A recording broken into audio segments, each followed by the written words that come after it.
sa mai foi nei tai au e mai mua mai ia sa mai fai loi foi lo fia le tua nei so Feau ia mai mua mai ia sa mai mo le li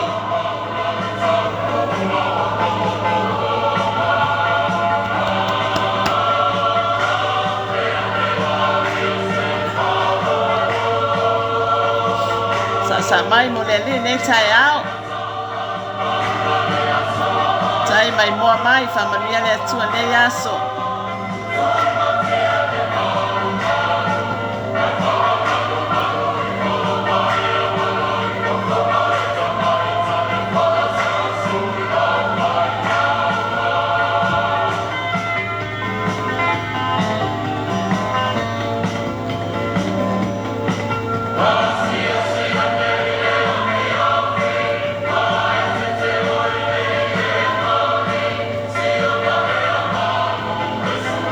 Yeah.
tai out.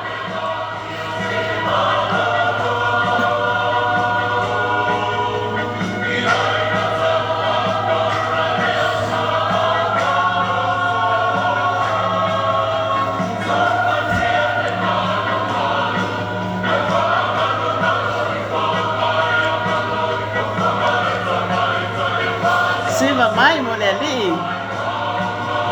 Ai mai mo mai sa mai.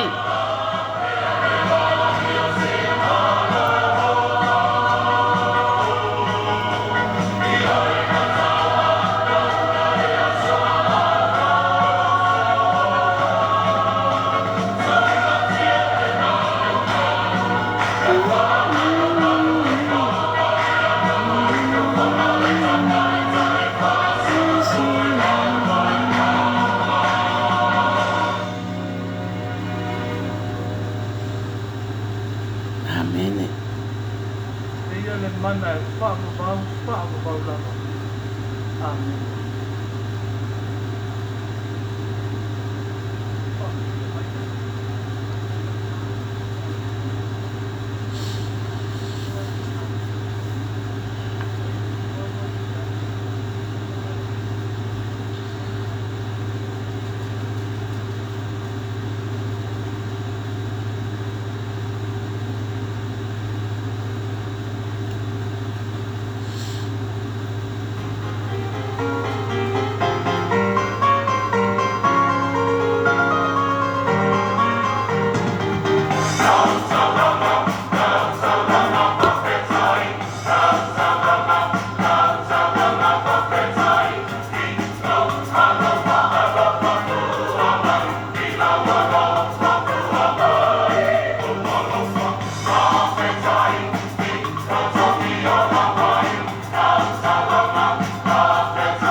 Tai mai moa mai. Tamaria le atua nei aso.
mai moa mai. Whamanuia le tua nei tai au.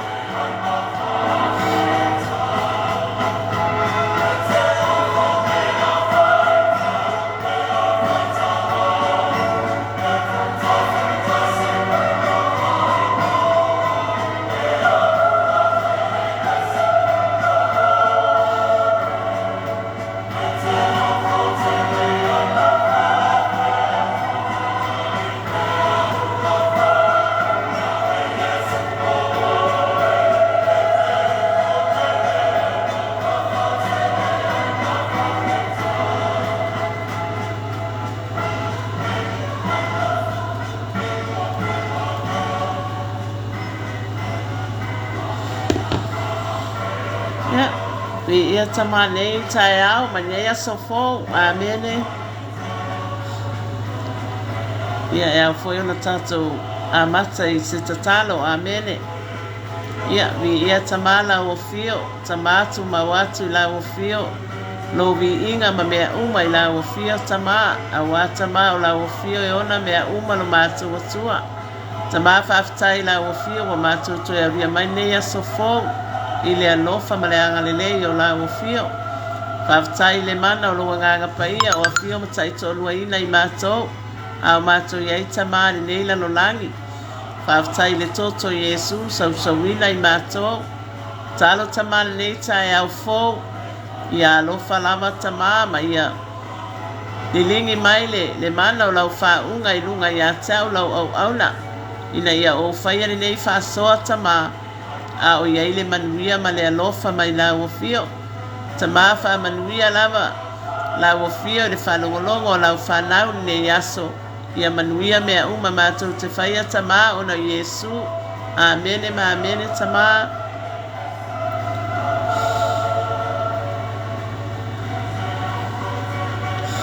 ia malo lava le onsai malo fo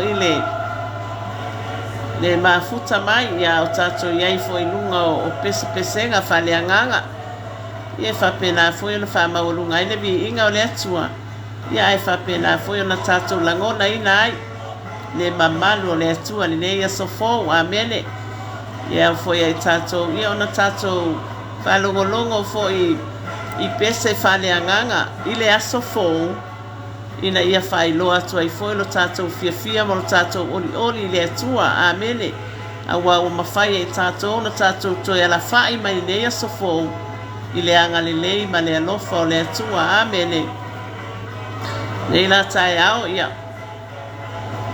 foi ono whailoa ia le tatou au nanga o le Feau o le Satauro amene ia o le nei foi au nanga ia o lo whapena foi ona i lalo le ala leo whaleanganga o le Global Kintama TV i New Zealand ia o lo whapena foi ona lalo le mawaiga a le sunga le whawhiangainga ia Mike Bretta amene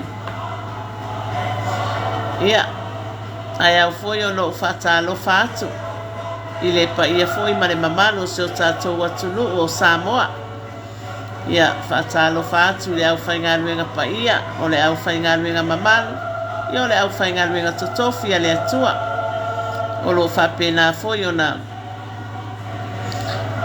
latou launga ina le upo le ola i whata whaitaulanga i fia i tono le neila lolangi ona o le tala le leilo tatou ali o Yesu Keriso amene ia whatalofa foi i le ainga o le whatuatua o le tino Keriso whatalofa ia la leo whaaleanganga malava i lunga o penga tawhailangi o lo i sunga i whawhiangainga mo latou whalitua ia o uso matua ngane pele i le alia o alo ma whanau ia o lo whapenao na latou launga ina le upo le ola ma fola le tala le leilo tatou ali o Yesu i le aso ma le aso amene ia whatalofa foi mo ma paanga foi anoi polo kalame ia whapeo na mai moa mai nei aso Feau amene whatalofa i le sunga i whawhiangainga ia Mike Bretta ma whalitua ia Sarah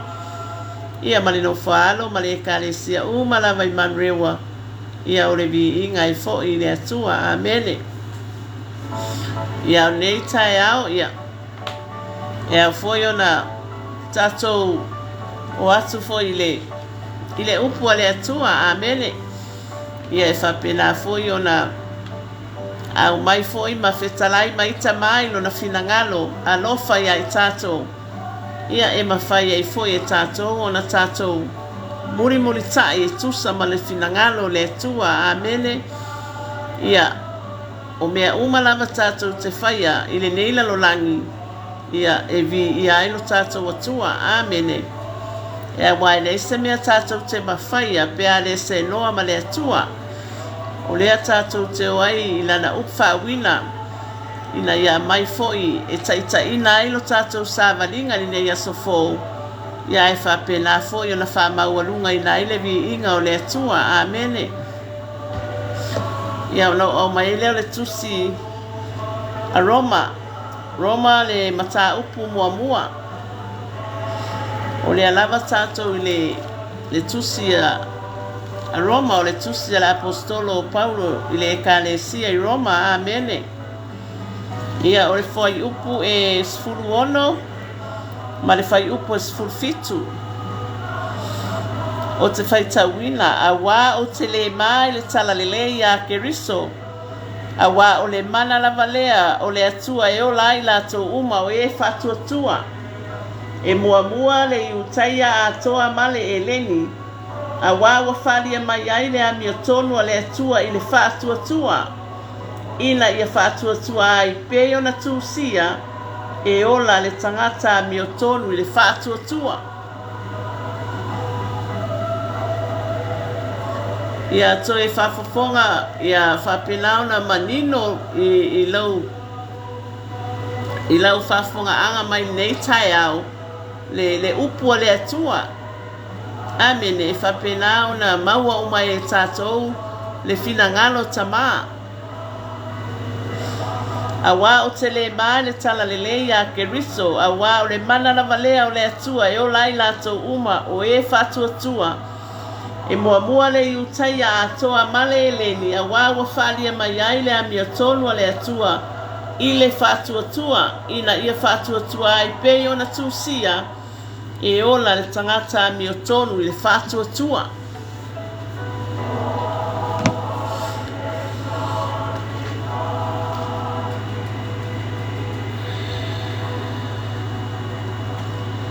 Pamaile ngā luenga mta upe sfuma tonu a le foi upu e Feau no.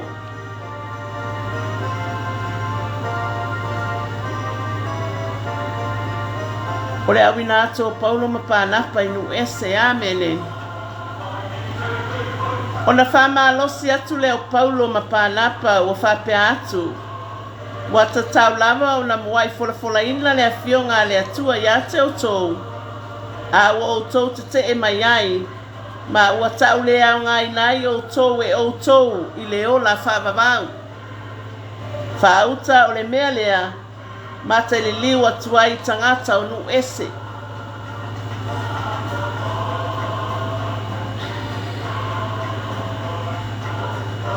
Roma e tolu fai upe lua tasi lua. Ua nofo sala tangata uma na o e whatuatua e tawami o tonu ina I la tou.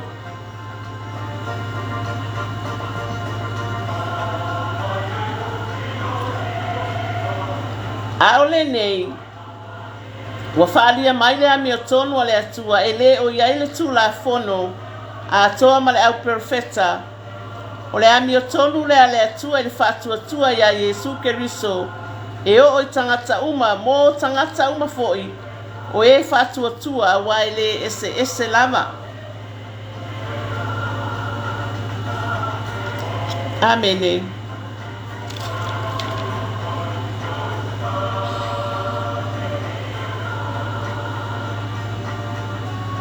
Ia tamana tai.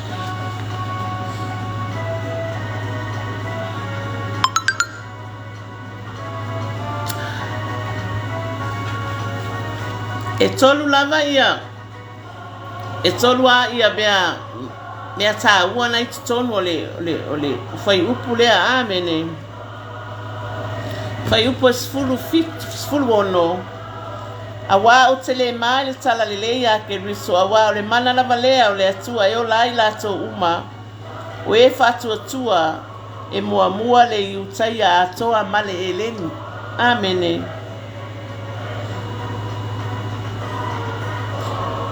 Salamo se lau sfulu iwa whaono. O te tau talafo i au tula fono i luma o tupu o te le mai lava. Mai leo konito mua konito fai upos mata upos fulu valu. Mata upu mua. Sorry. Fai upos fulu valu. Ole awa ia Paulo le ekalesia i konito amene.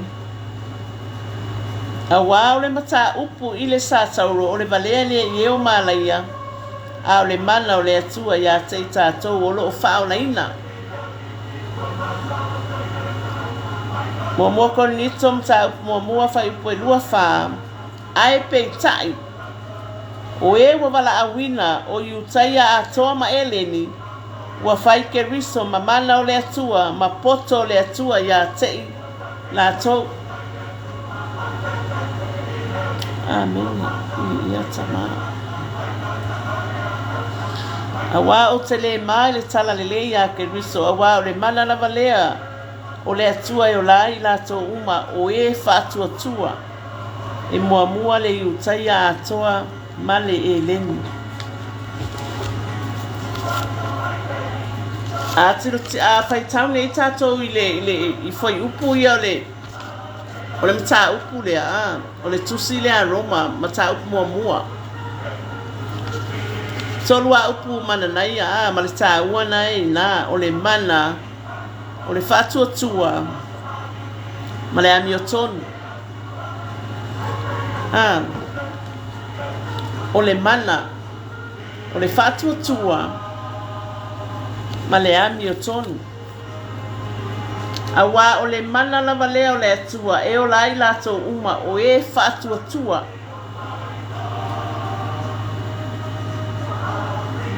Amene. A whain.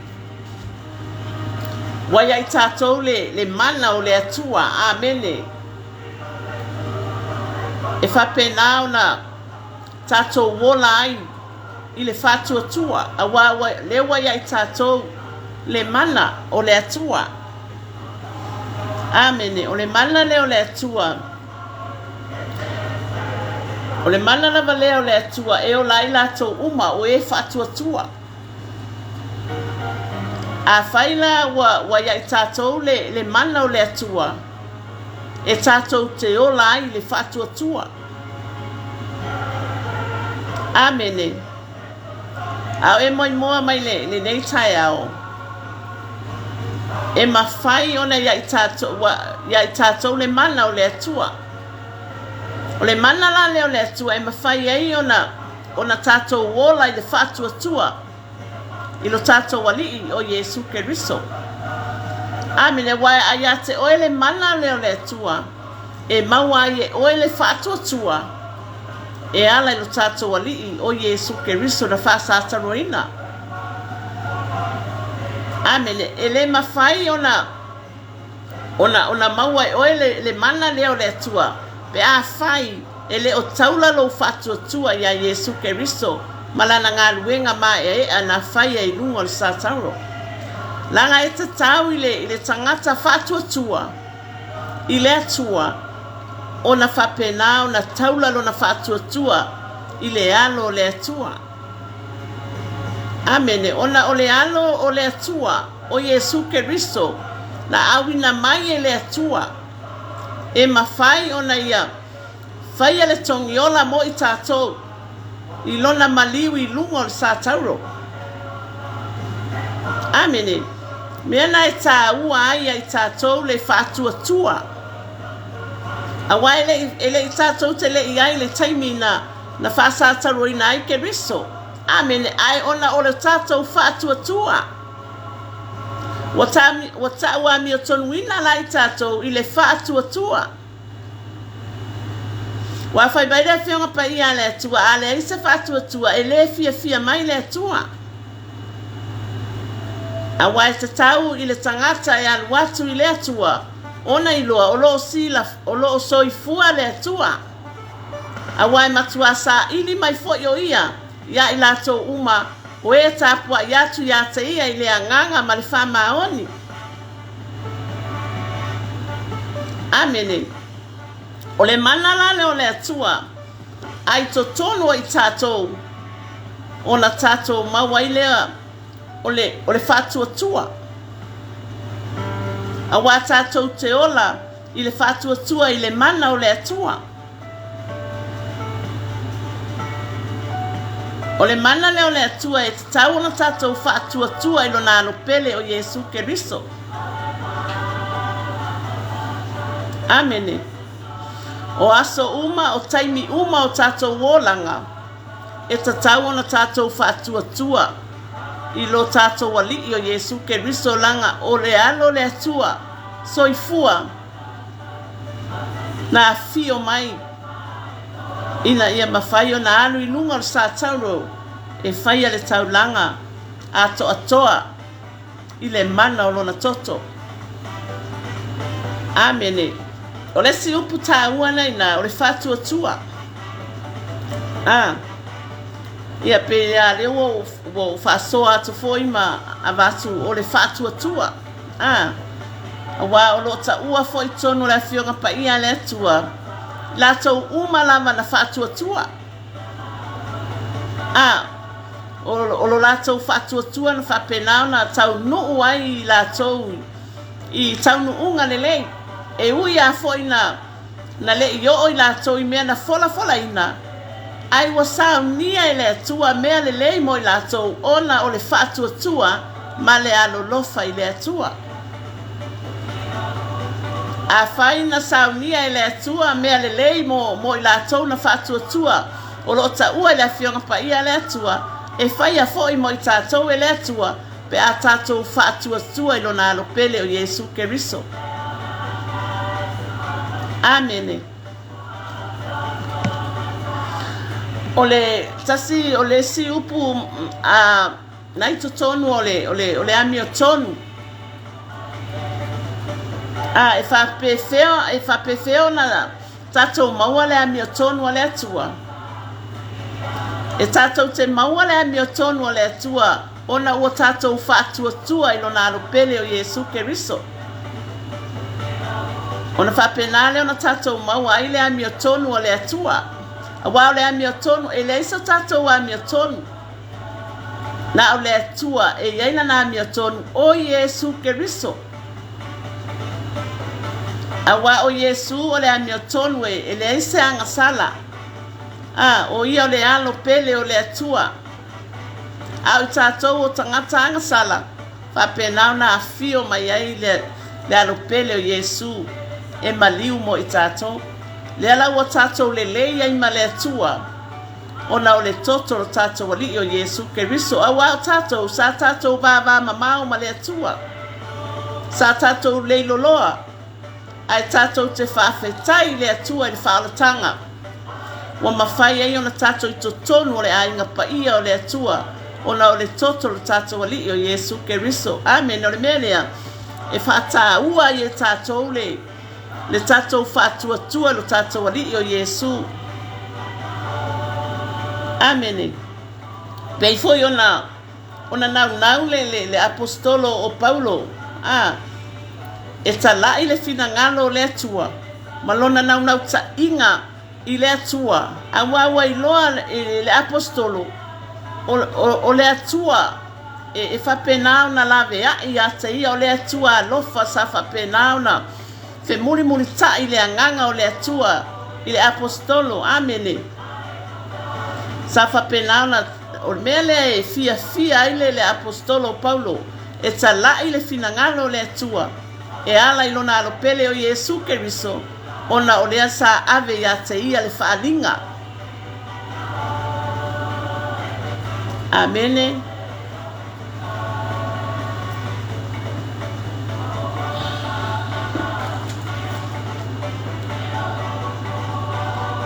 Awa wa whaalia mai ai lea mea tonu a le atua i le whātuatua. Ina ia whātuatua ai pe ona tūsia. E ola le tangata mea tonu le whātuatua. Amene. Mai leo le tusa al profeta o Sapakuka o le valoanga le malai o kalitaia. Amene. O le wa whawheteina e le tonu lona loto i tonu ia te ia. A o le wa mio tonu e ola ia i lona whaatuatua. Le tautala mai ai le. Le tusile al profeta o Sapakuka. Mai o le wa whawheteina e le tonu lona loto i tonu ia te ia. A o le wa mio tonu e ola ia i lona whaatuatua. Yeah. Wata wa mio tonu ina i tātou le whaatuatua ona o le toto le tātou ali o Yesu Keriso. Amene. Pe ona o talanoa atu fo nei tae ao ma whaasoa le finangalo tama. Ia tātou whaatuatua. Talia Yesu Keriso i whai maali i ma whaola i o tātou wanganga. Ona tātou maua leo manuia o le atua. Amen. Taula lo whaatuatua ia Yesu Keriso no la pele. Taula lo whaatuatua i le pele o le atua o Yesu Keriso. Ina ia whapena ona tātou maua i le manuia o le atua. Amen. Tātou ta ape atu nei tae ao. Mali nei aso Feau. I whiau fo i mga aluenga o tiute mawhaiva. Ia ua whapena fo i ona whaatumuina i tātou le upo le atua. Ia e mwhai ei fo i ona tātou te e atu fo i whawhita uli o nei aso. Amene. Ia alo whatamama ia whaamamalama atini mai lona finangalo i o tātou loto mo tātou mawhauwhau. Ina ia whapena ona tātou maua i pēle manuia ma le alofa mai a tama. Ia nei tae au ia manuia lama le nei aso ia tama. Wa i ule whasoa lau whanau. Ia le vi inga tama i tu mawatu i lau o fio. A wai pa ia lava oe tama i mamalu lava lau o fio. Tama o lau o fio i ona mea uma tama. Whamangalo mai au lau au auna. Ia i se mea wa whale tonu. I se mātou tautala ni nei tae au i lau upu ia tama. Ia e alofa ma whamangalo au lau au auna. A ia whapena o la iai le manuia o lau o fio. Tama whamanuia i lato umalama. Sa whapena o na mai moa mai nei tae au Feau. Ia i lunga ia i lato umale manuia ma le alofa tu noa o lau o fio. Ina ia vi ia lava tama lau o fio ona Yesu. Amene ma amene tama. O te whata alofa atu ia Mafa Ioane Mefa. Marosa i fua whaitua la lelei. Ia vi ia tama le ia so Feau. Whaftai mafuta mai. Whaftai whatasi mai. Wa maualunga le vi inga o tama. Ona o le whatasi mai o. Oi le whaletua. Ia o te whata alofa atu Feau i le sunga i le awa o ia ulale no foi toa ulale ia malorso i fua i lau sunga le awa o ia po lau sunga fo i le whaia onga o le lau mua. Amene. Ia whaftai fo i lau sunga ulale mo le whasoa ina o le upo le atua i lea fo i tae au ma lea tae au ia o le vi inga e fo i a tama. Whaftai ngā lue. Whaftai fia i le atua. Whamanuia le atua i le ainga. Ia o te le alu ese fo i mani tātou polkalama le tae au. Ia o te whaftai atu i sunga i whawhiangainga mo lātou whalitua. Oa o mati a kono mo lātou whalitua.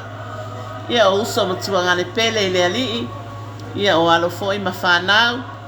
Ia o te whaftai fo i e na mai moa ma whafongafonga mani nei tae au. Ia whaftai fo i le tāpua inga manu o seo tātou atunu o Samoa.